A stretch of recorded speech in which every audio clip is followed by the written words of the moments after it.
telah memberikan kesempatan kepada saya. Sebelumnya perkenalkan, nama saya Rizka Nisabila dan NIM akhir 39. Di sini saya akan membahas mengenai buku psikolinguistik, konsep dan isu umum, dan juga satu artikel dengan judul pemerolehan bahasa anak akibat pengaruh film kartun atau suatu tinjauan psikolinguistik. Penulis Rohmani Nur Indah dan Abdurrahman. Tahun terbit 2008. Penerbit UIN Malang Press, Kota Terbit Malang. Jumlah bab 9. Tebal buku 138 halaman. Masuk ke bab 1. Habitat psikolinguistik. Psikolinguistik merupakan disiplin ilmu antara psikologi dan linguistik yang menjelaskan mengenai perihal struktur bahasa serta bagaimana struktur bahasa itu digunakan untuk memahami kalimat-kalimat dalam sebuah tuturan. Yang selanjutnya, macam-macam psikolinguistik. Yang pertama, psikolinguistik teoritis, membahas mengenai teori-teori bahasa yang berkaitan dengan proses mental manusia dalam berbahasa. Yang kedua, ada psikolinguistik perkembangan, membahas mengenai proses pemerolehan bahasa pertama dan bahasa kedua. Yang ketiga, psikolinguistik sosial, mengkaji mengenai bahasa yang digunakan dalam lingkungan masyarakat. Yang keempat, psikolinguistik pendidikan, mengkaji aspek-aspek pendidikan dalam lingkungan sekolah. Yang kelima, neuropsikolinguistik, berkaitan dengan hubungan bahasa dengan otak.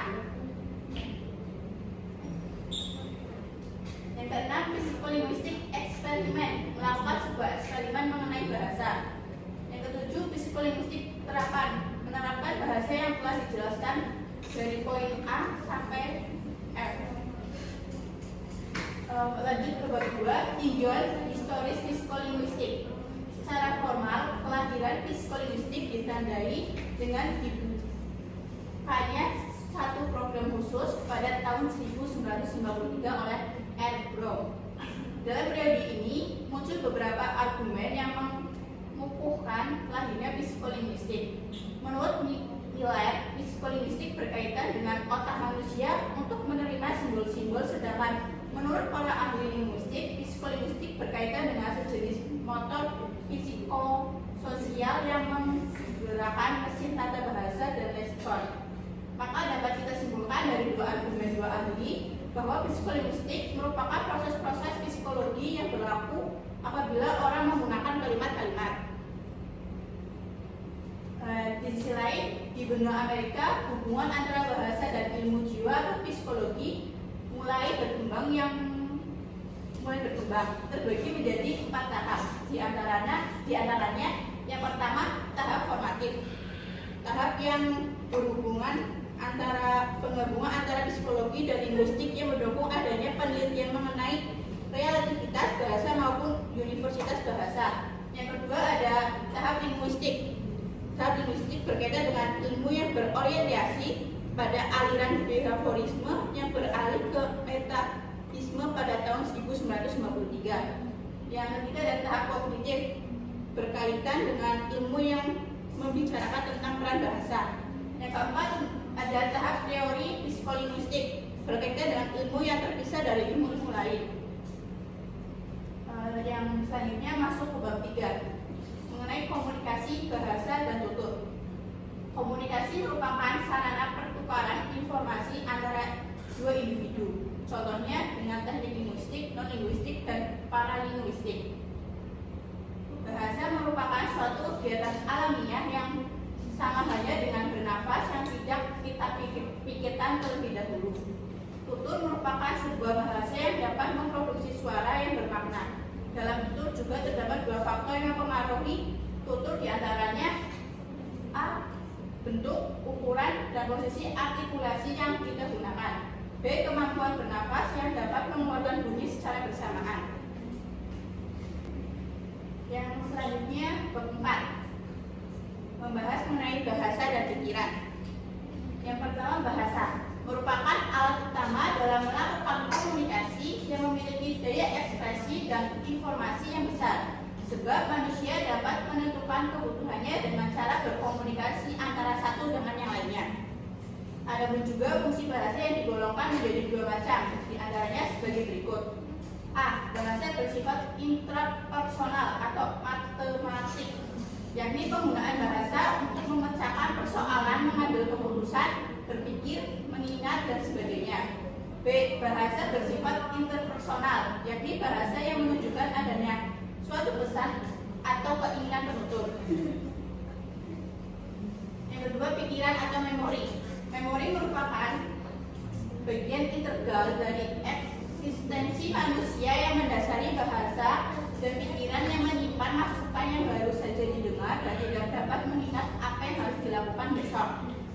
Menurut Penfield dan Robert membuktikan bahwa memori terbagi menjadi tiga macam, di antaranya sebagai berikut. A. Memori pengalaman, berkaitan dengan hal-hal yang terjadi di masa lalu. Yang B. Memori kontekstual, berkaitan dengan membangun konsep berdasarkan fakta-fakta. Yang C. Memori kata, berkaitan dengan konsep berupa bunyi dari konsep tersebut. Yang selanjutnya masuk ke bab 5, landasan neurologi bahasa. Peran otak dalam komunikasi.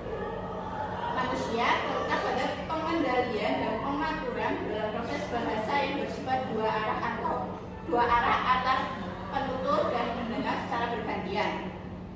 Hubungan antara bahasa dan pikiran dapat dilihat dari adanya kemampuan dan ketidakmampuan berbahasa yang berhubungan dengan peranan otak. Fase perkembangan otak pada manusia dapat terbagi menjadi 4, di antaranya sebagai berikut. Yang pertama, fase perkembangan ukuran yang terlihat pada masa Homo erectus yang ditemukan di Cina dan Jawa. Yang kedua, adanya perubahan reorganisasi pada otak yang terjadi pada Australopithecus ke Australopithecus afarensis. Yang ketiga, munculnya sistem fiber yang berbeda-beda pada daerah tertentu. Yang keempat, munculnya dua hemisfer yang asimetris, yakni hemisfer kanan yang mempunyai tugas untuk mengatur motorik sisi kiri tubuh serta berperan dalam emosi dan kemampuan. Sedangkan sisi kiri hemisfer mengatur motorik sisi kanan tubuh. Yang selanjutnya masuk ke bab 6, pemerolehan bahasa.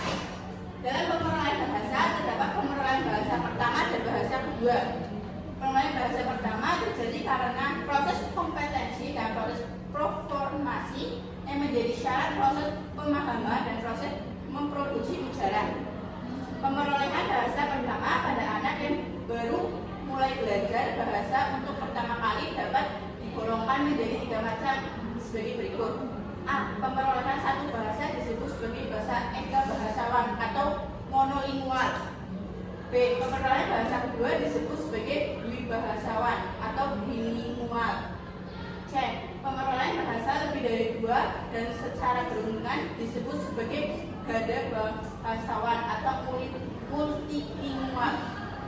Sedangkan pemerolehan bahasa kedua secara alamiah, yakni pemerolehan yang terjadi dalam komunikasi sehari-hari, bebas dari pengajar atau pimpinan guru. Biasanya bahasa tersebut diajarkan kepada pembelajar melalui penyajian materi. Bab 7, perkembangan bahasa pada anak. Dalam perkembangan bahasa anak terdapat 3 pandangan secara nativisme, behaviorisme, dan kognitivisme. Secara nativisme, perkembangan bahasa anak diperoleh melalui bahasa pertama. Anak-anak yang sedikit demi sedikit membuka kemampuan lingualnya secara genetis seperti apa yang telah diprogramkan. Secara behaviorisme berpendapat bahwa pemerolehan bahasa anak pertama di luar diri si anak, yakni berupa rangsangan yang diberikan melalui lingkungan sekitar.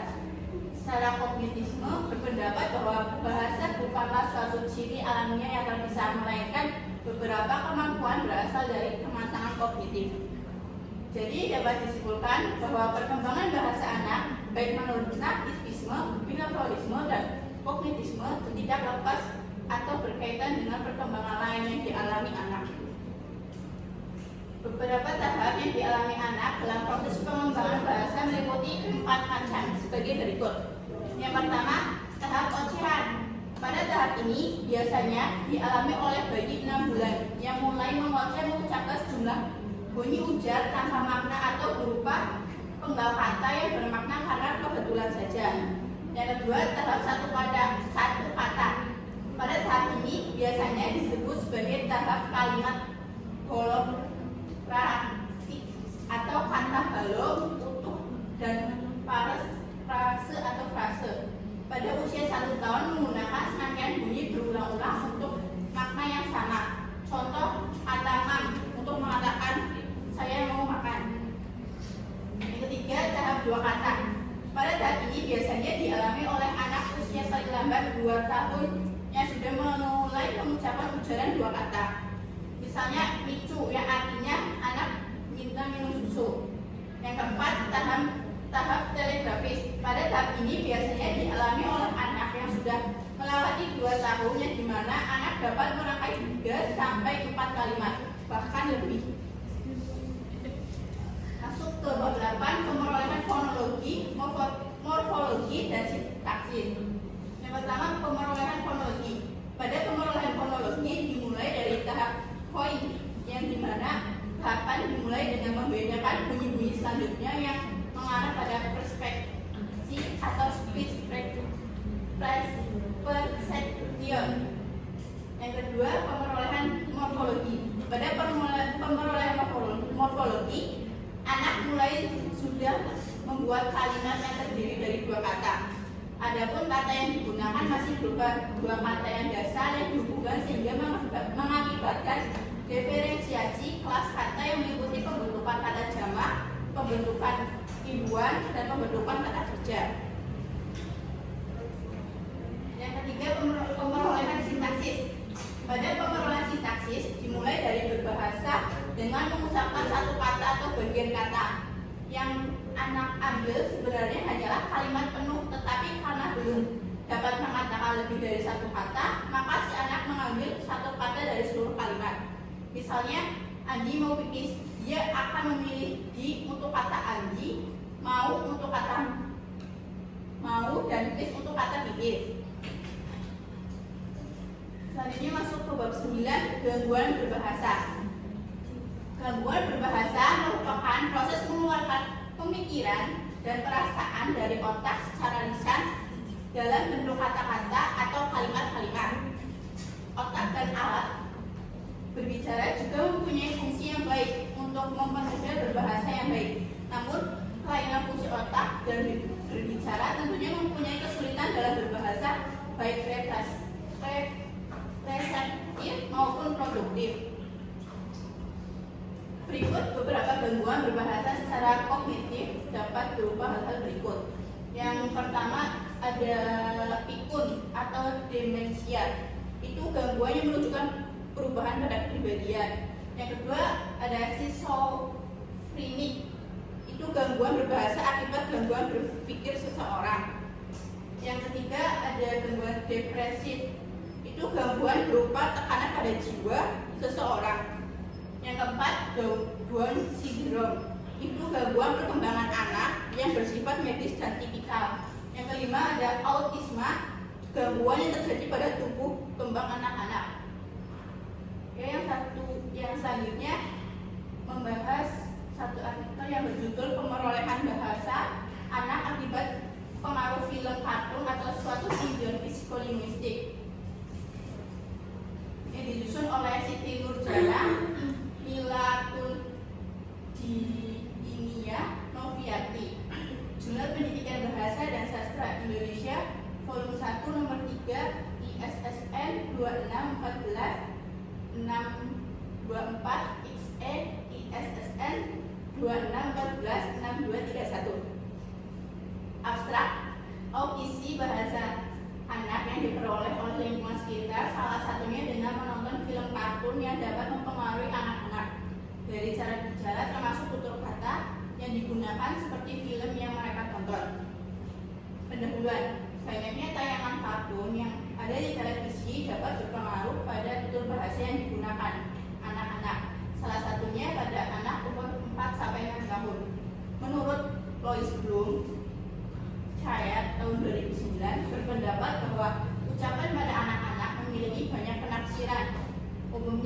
pada anak tersebut mampu menafsirkan apa yang dibicarakan oleh anaknya.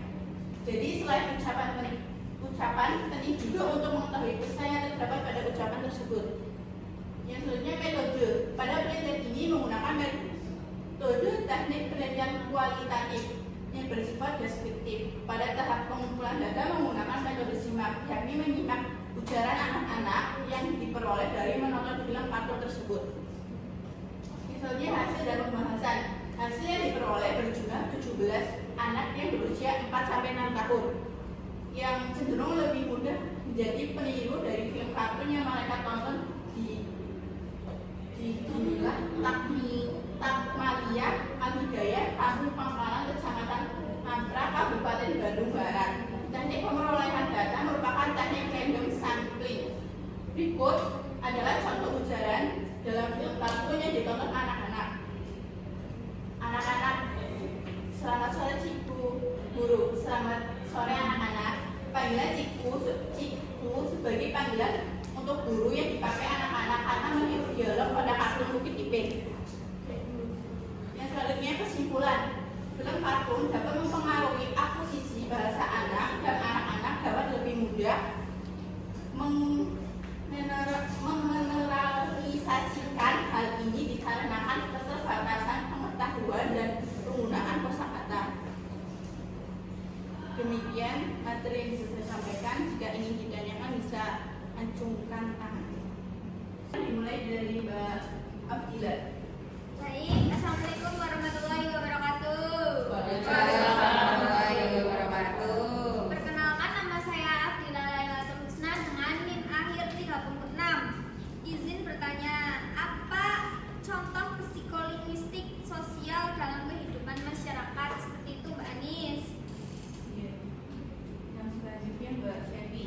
Perkenalkan, saya Sefeni Sutasana dengan NIM akhir 64. Izin bertanya kepada Mbak Anis, bagaimana anak-anak mempelajari tata bahasa dan struktur kalimat dalam bahasa pertama mereka? Terima kasih.